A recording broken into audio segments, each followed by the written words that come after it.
আসসালামু আলাইকুম।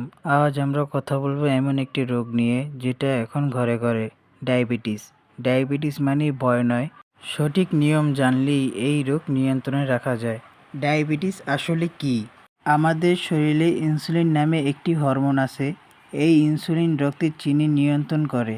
যখন শরীরে ইনসুলিন ঠিকমতো কাজ করে না, তখন রক্তের চিনির মাত্রা বেড়ে যায়। এই অবস্থাকেই বলা হয় ডায়াবেটিস।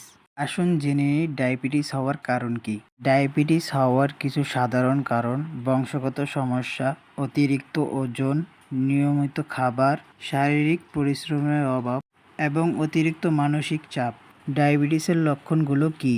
ডায়াবেটিস হলে শরীরে কিছু সংকেত দেয়, যেমন বারবার পিপাসা লাগা, ঘন ঘন প্রস্রাব হওয়া, দুর্বল লাগা, হঠাৎ ওজন কমে যাওয়া, চোখে ঝাপসা দেখা। এই চারটা শরীরে থাকলেই বুঝবেন ডায়াবেটিসের লক্ষণ। ডায়াবেটিস হলে কি খাবেন? ডায়াবেটিস মানে না খেয়ে থাকা না, সঠিক খাবার খাওয়াই সবথেকে জরুরি। যেমন সবজি, ডাল, মাছ, ডিম, লাল চাল বা আটা রুটি। এই খাবারগুলো নিরাপদ। পানি বেশি খাবেন। কোন খাবার এড়িয়ে চলবেন? চিনি, মিষ্টি, কোল্ড ড্রিঙ্কস, ফাস্ট ফুড, সাদা ভাত বেশি খাওয়া। এইগুলো ডায়াবেটিস বাড়ায়। যত কম খাবেন তত উপকার। ডায়াবেটিসের সবথেকে সহজ ওষুধ হলো হাঁটা। প্রতিদিন অন্তত 30 মিনিট হাঁটুন। এতে রক্তের চিনি কমে এবং ওষুধের কাজ ভালো হয়। এবার আসুন ভুল ধারণাগুলো দূর করি। অনেকে ভাবে ডায়াবেটিস হলে ফল খাওয়া যাবে না। আসলে এটা একটি ভুল ধারণা। পরিমাণ ঠিক থাকলে ফল খাওয়া যায়।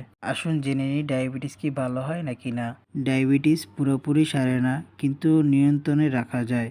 খাবার, ব্যায়াম ও ডাক্তারের পরামর্শ মানলেই সুস্থভাবে জীবনযাপন করা যায়।